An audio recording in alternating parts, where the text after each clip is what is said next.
Buenas tardes a todos, bienvenidos. Para una mejor experiencia, les solicitamos por favor que mantengan sus micrófonos muteados. Todo el material que presentaremos puede ser utilizado para difusión y promoción. Muchas gracias y que disfruten del evento. Recording in progress. Muy buenas tardes a todos y cada uno de ustedes. Estamos felices aquí en History Channel de poder darles la bienvenida a este gran evento, un evento de otro mundo y de otra escala, porque estamos presentando la temporada 16 de Alienígenas Ancestrales con el único y fantástico Giorgio. Un video, por favor, para recordar de qué se trata la temporada 16. Existe un portal en el universo, más allá del cual yace la promesa de la verdad. Nos exige cuestionarnos todo lo que nos han enseñado. La evidencia nos rodea. El futuro está justo frente a nuestros ojos. No estamos solos. Nunca lo hemos estado. Alienígenas Ancestrales por History Channel. It's Giorgio, how you doing? Ahora vamos a presentar al único e incomparable Giorgio.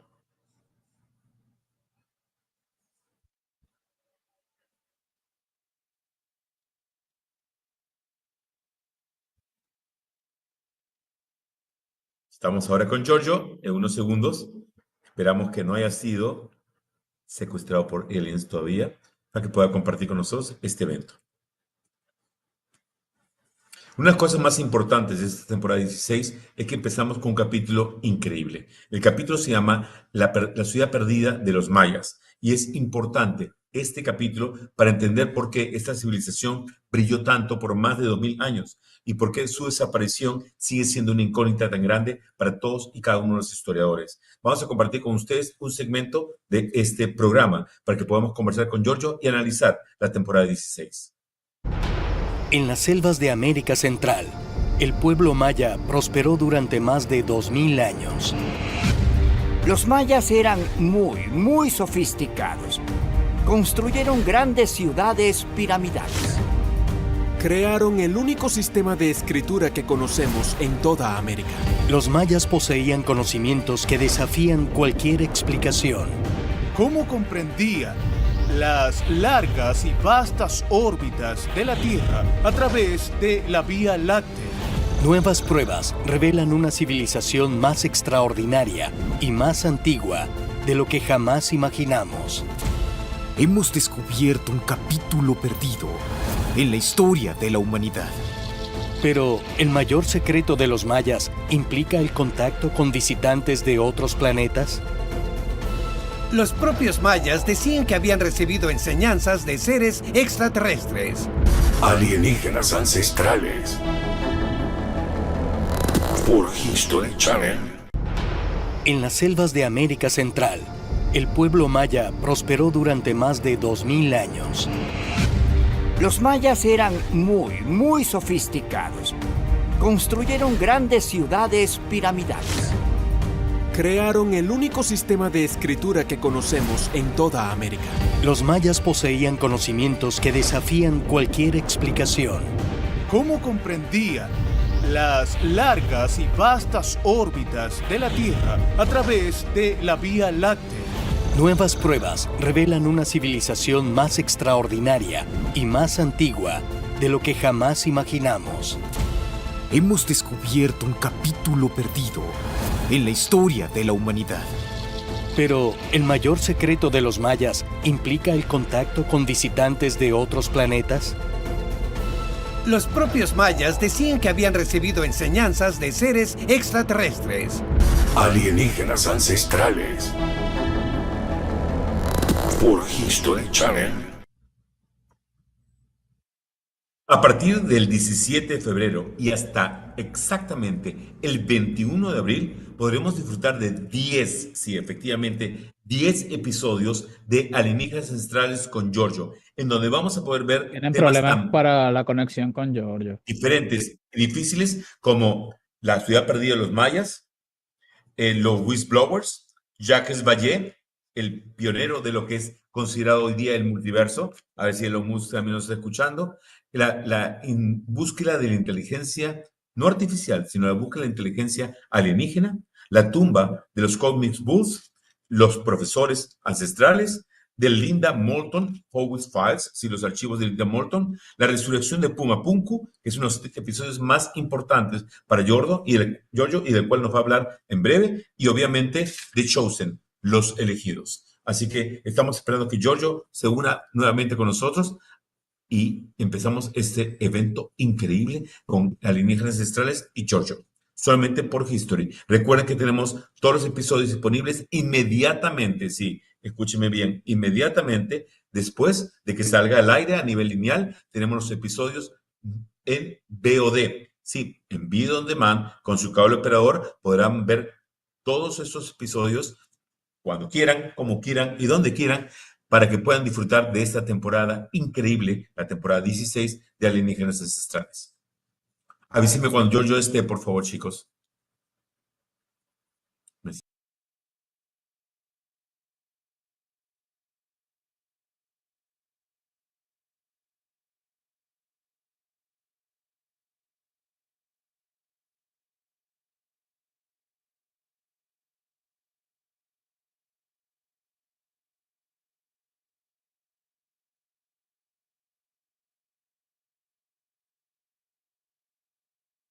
Right.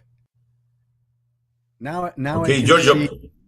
There we go. All right. How are you, my friend? We are talking now about season 16. Season 16 starts with the lost city of the Maya. I just shared a video with the audience, but we want to know from you why this episode is so important and so relevant, not only for the history of the Maya culture, but also for everyone and everything have to do with ancient culture. It is important because fairly recently thought that everything about the Maya was known and that they existed during a certain period of time. However, in the last 5 years, through satellite radar technology, it has been determined now that the Maya goes back thousands of years before what was currently accepted. The entire Mayan basin has a road network with elevated roads that was only recently discovered, and then all these structures that are currently still underneath the jungles of that region. There's so much there indicating that the entire culture goes back hundreds, thousands of years earlier than what we're being taught. And in one episode too, in one of the previous seasons, we also talked about Caral in Peru, where Caral is also going much further back in time than what the accepted mainstream says. And by the way, these discoveries are accepted by the mainstream now. So these new discoveries about these more ancient structures in Guatemala and all that area is something that the archaeologists have come forward and said, hey, wait a second, this is much older than what we thought. And this is something that we've always said, that these cultures go back much further in time than what we're being told. So I think these are the most exciting of times, because with this technology, we get to see the evidence that is brought forth in real time over things that only 20 years ago were speculation. Correct. And one of the things that people ask the most, and every time that we have these press working sessions, everybody's asking you always for, give me a proof of the alien intervention. Give me a proof of alien existence. And one of your favorite topics, if I remember correctly, is Puma Punku in Bolivia. So please tell me, how do you believe that Puma Punku in Bolivia is one of the many evidences of alien existence? I'm glad you bring up Puma Punku, because it is my most favorite topic and my most favorite place on Earth. Puma Punku is situated at an altitude of almost 13,000 feet in the highlands of Bolivia in the Andes, right on the border between Peru and Bolivia. It is right next to a site called Tiwanaku, and it is one of the most amazing World Heritage sites in the world. Right next to it is this place, Pumapunku. Now, why is it important? Well, because at Pumapunku, we have stone blocks that are, on average, 75 metric tons, and they're made of andesite. And we are made to believe that with the andesite, that andesite was cut with the tools that were found there. And the tools that were found there consist of copper and bronze and some iron tools. Now, it is a physical impossibility to cut andesite, which is igneous rock and basalt, with copper and iron and with bronze. It's a physical impossibility. So my question is, how was that done by an alleged Stone Age people? And the answer to that is that the Stone Age people tell us exactly how it was done. They tell us that Pumapunku was built in one night by the gods.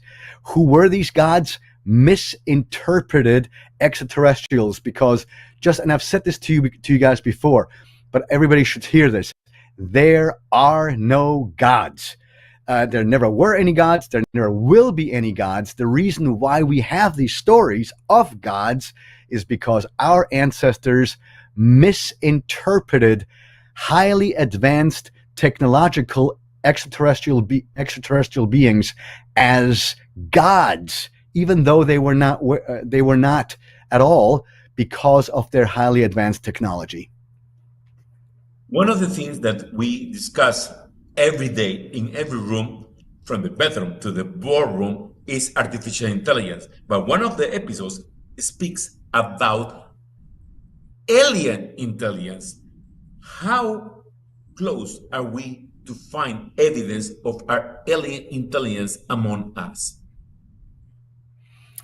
I think it's already here. I think that we are right now in the middle of disclosure, because all the events that are going on all around us are very bizarre.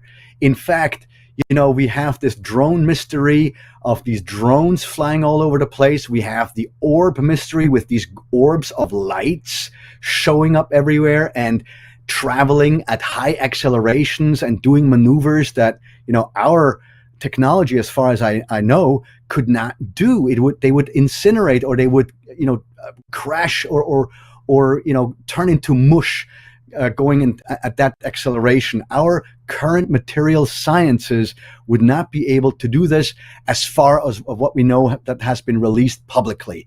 And so the idea that, for example, AI has been, begun or is somehow connected to an extraterrestrial force or something is a possibility, because this AI thing, it just popped up out of nowhere, and it has accelerated so incredibly quickly. You have to wonder what is currently happening.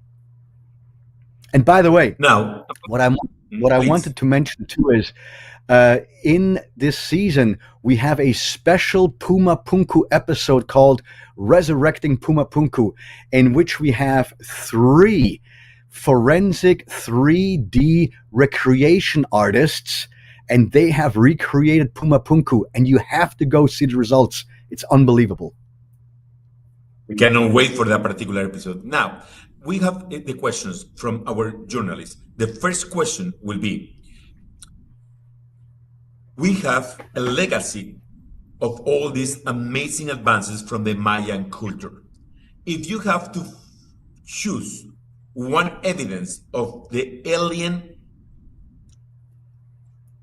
relationship with the Mayas and the evidence of the ancient astronauts from the Maya culture, how you will describe or what you will choose to use it as a proof? So one of the pieces I would go directly is the so-called Chilam Balam book, which is the book of the so-called Jaguar priests, in which they described the arrival of the so-called sons of the sky, in which they described that the road of the stars descended to the earth, and the 13 sons of the 13 gods descended from the road of the stars down to earth. And this all happened on the 11th of August, 3114 BC. Now, we all have to agree that most likely the Maya culture did not exist in 3114 BC. So the question then becomes, why does their calendar begin on the 11th of August of 3114 BC? Well, we actually have an answer. In the book of the Jaguar priests, in the Chilambalam book, it says that on that day, or that was the date, that the road of the sky descended to earth, and those 13 creator gods descended from the heavens, or from the celestial realm, to the physical realm. Now, many people are saying or suggesting that this is all just fantasy and our ancestors don't know what they talked about. Well, not only did they know what they talked about, but for example, in Copan, Honduras, we find a representation of that scene established in stone. We have the giant stairway of the celestials, of the gods, with their accoutrements, the wings, the helmets, and everything descending from that stairway to the heavens, and it's all there in stone. So our ancestors not only commemorated this stuff in oral and written traditions that somebody came from the sky, but they also then created monuments as, picture books for the ancestors, or for the people, the heirs afterwards, to see what happened. And today, what are we? We have become blind. We don't even see what's right in front of our eyes. Gonna be more true. Now, Esteban Cruz from Historias Paranormales is asking you, do you think that the new discoveries, such as the Gudum Padam Pyramid, will change history? Yes, of course. Once that is accepted, then, the sky, not even the sky is the limit. Because in my opinion, I think that Gunung Padang is in the same category as, for example, when Göbekli Tepe was discovered. Göbekli Tepe today is accepted that it began or was starting to be built around 12,000 BC.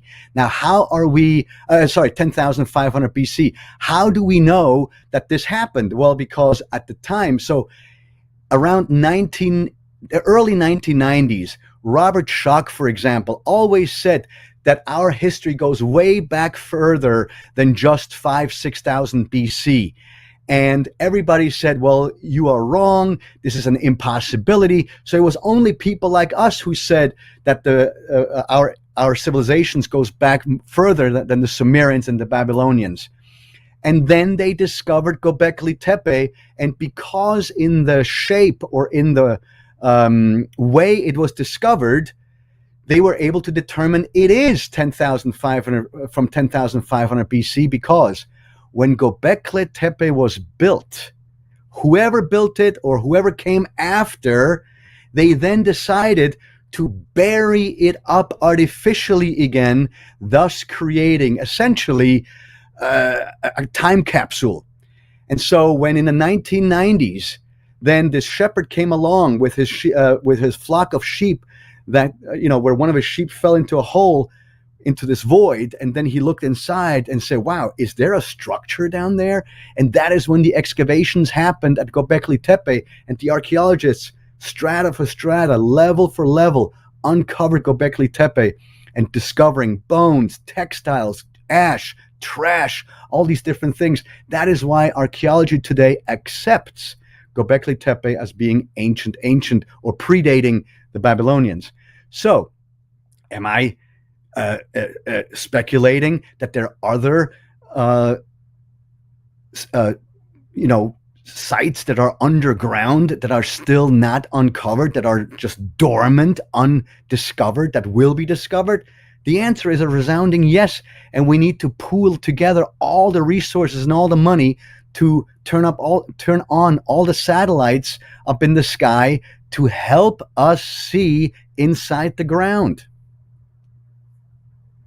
I want you to know that we are showcasing your social media. So if anybody have any question or follow-up questions, or just want to be the ultimate fan and follow Giorgio, you have all the proper information right here, right now, through the whole episode of this particular press event.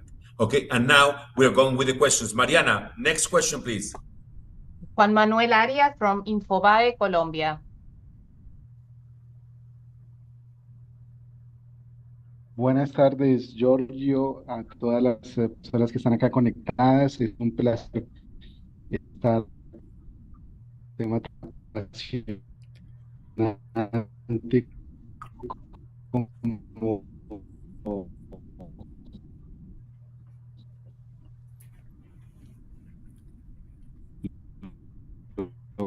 Yeah, he seems to have dropped off. Alienígenas. It's all this alien interference. ¿Me escuchan ahí? Ahora sí, habla. Perdón. ¿Tu pregunta cuál es? Un tema tan apasionante como los alienígenas ancestrales. Tengo dos preguntas. Soy de Colombia y la primera es, bueno, pues viendo la posibilidad de un asteroide que pueda impactar la Tierra el 22 de diciembre de 2032, como es el 2024 YR4. ¿Qué opina Giorgio de que este asteroide pueda impactar precisamente sobre Colombia y Venezuela porque entra por el ecuador del planeta? Y la segunda, sabemos que es un gran amante de San Agustín en Colombia, en el Huila, de esa cultura milenaria, y la pregunta es, ¿cuáles son sus impresiones? ¿Qué opina usted sobre San Agustín? Y si tiene pensado venir a Colombia para conocerla personalmente, investigarla e investigar otros sitios acá en Colombia.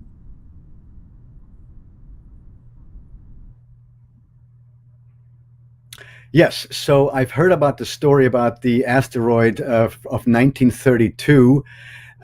Hopefully that will not happen, and that is something that can be averted. Something like in the movie Armageddon, where we send, I think it was people that drill for oil that will go up there. Now, obviously, I'm joking right now, but I hope that the calculations are a bit off, and that it will crash into the water.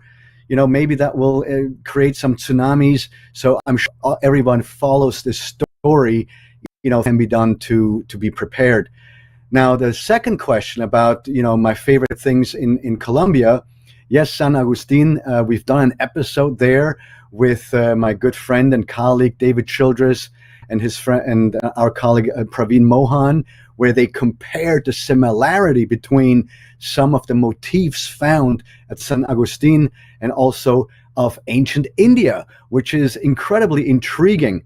But I personally am absolutely enamored with Colombia because for decades now, I have worn this, where is it? This particular, the other way. Inside, the other side, that one, yes, right there. This way, yeah. I've been wearing this pin right here, and this is actually from Colombia, from a region called Tolima in Quimbaya, and that was a culture around 800 AD, where they created thousands of these little gold objects, all in the form of anything that you're familiar with from biology, like fish, birds, mosquitoes, parrots, anything you can imagine. And 17, though, look like modern day planes, because there are also ones that look like actual fish and actual, birds and things like that. But 17, look exactly like that.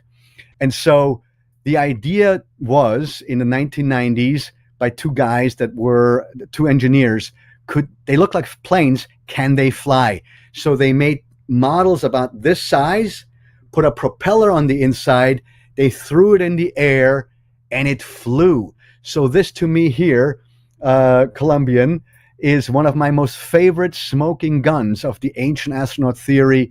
And I think these are depictions of ancient planes that our ancestors saw globally up in the sky. Perfect. Next question, please. Freddy Alexis from Cazador de Mitos, Chile. Hi, Giorgio. Hi. Well, my question is, if we assume that ancient context stories are not just about extraterrestrial beings, but rather symbolic or psychic interactions with non-human intelligences, as suggested by researchers like Vallée, to what extent do you think the extraterrestrial hypothesis remains the best explanation for these encounters? Well, I would argue that extraterrestrial does not necessarily mean flesh and blood. I mean, extraterrestrial is out of this world. And so if it is a non-corporeal, a non-physical entity, then that's still extraterrestrial. I mean, it's still otherworldly. Now, I personally am arguing for the existence of physical extraterrestrials, like physical beings that look essentially like you and I in physical form, that have mastered interstellar space travel, and they're using that in order to spread knowledge and to foster civilization. I mean, that is the basic of what I like to propose. Now, is it possible that these non-corporeal entities or whatever exist? Absolutely. But I do not think, nor do I agree with the notion that our ancestors were communicating with non-physical beings and that it all happened in their heads. The ancient stories talk about physical relations and physical encounters between these so-called gods and our ancestors. And when we talk about gods, it's always very important to note that we're not talking about real gods. We're talking about misinterpreted, advanced people that were space travelers whom our ancestors thought were gods. Gods do not exist. I appreciate your answer. Question, please, Mariana. Let's go. Yes, Cesar Morgan from Brazil. Hello, Giorgio. Nice to meet you. Hi. I'm speaking from Minas Gerais, Brazil. And here we had a lot of UFO cases, famous cases. And I would like to know if you had some interest or curiosity or some case from South America, Brazil, that really intrigued you, that really make you think, well, there's something really strange in this case. Yeah, the Virginia case is very strange, and to this day remains mysterious. But one of my most favorite places, and I've been to Brazil a couple of times, but I haven't had a chance yet to visit this. But it's this Piedra de lo Ingá, and it's this stone that's in the middle of nowhere with these amazing hieroglyphs, carved hieroglyphs. And what's so interesting is that many of these hieroglyphs correspond with other cultures. For example, the Hittites of Turkey, for example. I mean, it is almost an identical script. And then you have to wonder, is that all just coincidence, or could there be potentially a connection? And I am, of course, not saying that, yes, 100% there's a connection, but it is a question and it is worth investigating for sure. Question, Mariana, let's go. Francisco Arriagada de Empalco, Chile. Hi, Giorgio. Thanks. It's great to talk again with you. Hi. Hola. You have talked about ancient civilization in Peru and Pumapunku in Bolivia, but I'm from Chile, and we're literally next to those countries. There's any evidence of the ancient astronauts civilization here in Chile? Well, the Atacama Desert is in Chile, right? So the Atacama Desert has this place called, I think it's called El Andrio or something like that. I think I'm mistaken right now, maybe. But there's this place in that high plateau where you have big, gigantic stone plates, platforms, as if there was a giant platform at some point. And it's definitely artificial, but nobody really knows when it was built, how long ago, and by whom. And so, and then of course you have the Atacama Desert Giant that is like a Peruvian Nazca glyph that also looks very strange. So, Chile also, and there's also a few hot spots in Chile in some of in the Cordilleras. There's lots of lights that are being seen shooting in and out of the mountains. Thank you. Excellent. Mariana, let's go. Yes, Danny Phantom from Venezuela, Caracas.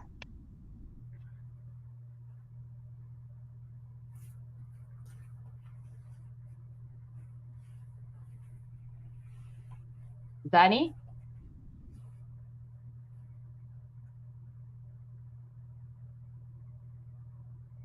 Next. ¿Audio? Ahora, ¿sí me escuchan? Ahora sí. Hola, Giorgio, buenas tardes desde Caracas, Venezuela. Quiero hacerte dos preguntitas rápidas. ¿Qué opinas sobre la interpretación de textos y artefactos antiguos como posibles evidencias de contacto extraterrestre? ¿Crees que hay alguna que haya destacado? ¿Y cuál ha sido tu descubrimiento o el caso más que te ha impactado en tu perspectiva como los fenómenos ovnis y alienígenas a lo largo de tu carrera?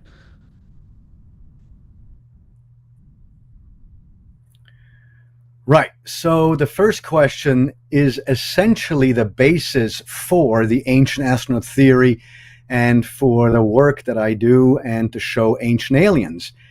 And the idea is that the ancient astronaut theory tries to prove whether or not ancient peoples were visited by flesh and blood intelligent extraterrestrial visitors. And this is recorded not only in the ancient texts, but it is then also corroborated in cave drawings or in paintings and in carvings, geoglyphs, petroglyphs, and also in figurines and giant monumental constructions. And so here is the interesting thing. It would be one thing if the ancient texts of one culture would speak about celestial beings coming down from the sky in physical form and imparting knowledge, giving information. And if that were one ancient culture, one could say, okay, interesting, but that's fantasy, it's coincidence, because no other culture around the planet has the same stories. But in fact, it is the other way around, that all around the world, in every ancient culture, the origin stories begin the same. Somebody came out of the black darkness and descended from the sky and imparted knowledge in physical form. Again, so this is something that is in all the ancient texts. Some of these texts, by the way, today have turned into sacred texts. They're holy texts in holy books. Well, why have they become sacred or holy over time? Because they recorded incredibly important events long ago that from the ancient astronaut perspective, most all of them describe not a divine encounter with God, but rather a technical first contact scenario with visiting extraterrestrials. Muchas gracias, Giorgio. Next question, Fuerte abrazo. Mariana. Marcel Botelho from Estación Nerd, Brazil. Hi, Giorgio. Nice to see you. It's an honor for me. I want to know, in the movies, aliens always looks like monsters, but to you, they look like us, like humans. Yes, absolutely. I've always said that, the biggest secret when the extraterrestrials finally will show themselves to us publicly is that when the door or the hatch opens, we will look at ourselves in the mirror. The question should no longer be, what do the extraterrestrials look like? But from the ancient astronaut perspective, the question should be, do we look like the extraterrestrials? And the answer to that is a resounding yes, because according to many of the ancient sacred texts, we were created in their image. So it's rather logical to think that we look like them and not the other way around, or to wonder, so I appreciate, by the way, and I love all those Hollywood sci-fi movies like Alien or Independence Day, how they show E.T. or how they show the aliens. But in my opinion, that's, it's entertainment. It's a conditioning part of disclosure. But at the same time, you see, I think that it won't be as shocking as that, but more, or rather that the shock will be, we're looking at ourselves in the mirror. And finally, one more question. Marco Almeida from Ilha do Metal, Brazil. Hi, Giorgio. Welcome back to Brazil. Thank you for a shot with us again. 16 years of total success for your ancient islands. How do you explain this? It's more simple explain this success than ancient islands. And my really question is, in your opinion, most of all those events that you show in ancient basically are closer to the Ecuador line. Do you think have any theory about this appearance, these mystical places are close in the Ecuador line? Well, I think that even aliens prefer the warmth. I mean, I'm joking, but I mean, look, but yeah, I mean, even though that may be a joke, unless they're cold-blooded or whatnot, then they would prefer. I mean, if I were to go to a planet, then I would hang out by the beach and not in the Arctic. This is why this whole idea that there's, or I would go hide somewhere, where it's cold.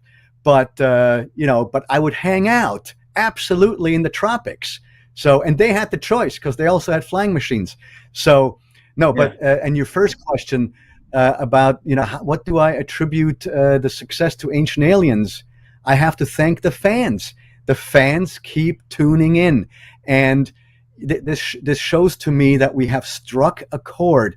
And in every season, we bring forth new material, new evidence, and even sometimes new evidence while revisiting older topics. Because, like you just said, 15 years of shows, which means 15 years of progress scientifically and technologically. So now we can do things that 15 years ago, for example, were not possible. This is why this season, for example, we have one episode called Resurrecting Pumapunku, in which we've commissioned 3 independent CGI 3D recreation artists to recreate Pumapunku. This was not possible 20 years ago. So, and by the way, you have to tune in because they all sort of, well, I can't tell you. So you just have to, you have to tune in. It's amazing. Thank you so much. Thank you so much. Of course. Now we want from you why no one should be missing season 16 of Ancient Aliens in History Channel. Because season 16 is filled with more material that has never been seen before, and also with material that we've visited before, like I just said, and we are building on top of, like, for example, that Pumapunku episode is something we've always wanted to do, but 10 years ago or 50 ago, the technology with which to accomplish this idea did not exist. So the fact that we were now able to do it, and that we discovered stuff that is mind-boggling, and also the questions abound. I mean, right now we in the new season episodes dedicated to what is happening right now with the modern day UAP phenomenon, how there's hearings, not just in the US, but also in Mexican Congress and things like that. So these are things that did not happen 10 years ago. And so we are right now in disclosure, and Ancient Aliens is your go-to guide how to handle all this whole thing. It'll answer a lot of questions for you if you are new to the topic as well. Thank you, Giorgio, and we are going to be watching our go-to guide about aliens every week only in History Channel. Recuerden que todos y cada uno de ustedes tienen los mejores episodios con la temporada 16 para que entiendan todo lo que tiene que ver con el tema de aliens, desde Tumapunku hasta por qué la ciudad perdida de los mayas es tan importante para entender la presencia de los alienígenas dentro de nuestra civilización, porque están entre nosotros. Y es muy importante ver cómo han intervenido a lo largo de la historia para enseñarnos con su inteligencia a que podemos vivir mejor o intentar vivir mejor como nuestra civilización. Los aliens están entre nosotros. Gracias a Giorgio podemos conocerlos y entenderlos mejor. Giorgio, muchas gracias. Thank you so much. Y hasta la próxima, amigos. Gracias. Gracias. Hola, humanos. Su mundo se está transformando más rápido de lo que su cerebro puede comprender. Pero hay esperanzas. Escuchen a nuestro emisario Giorgio. Él sabe conectar los puntos entre el pasado antiguo y los fenómenos inexplicables del presente. Él tiene la información. Alienígenas Ancestrales.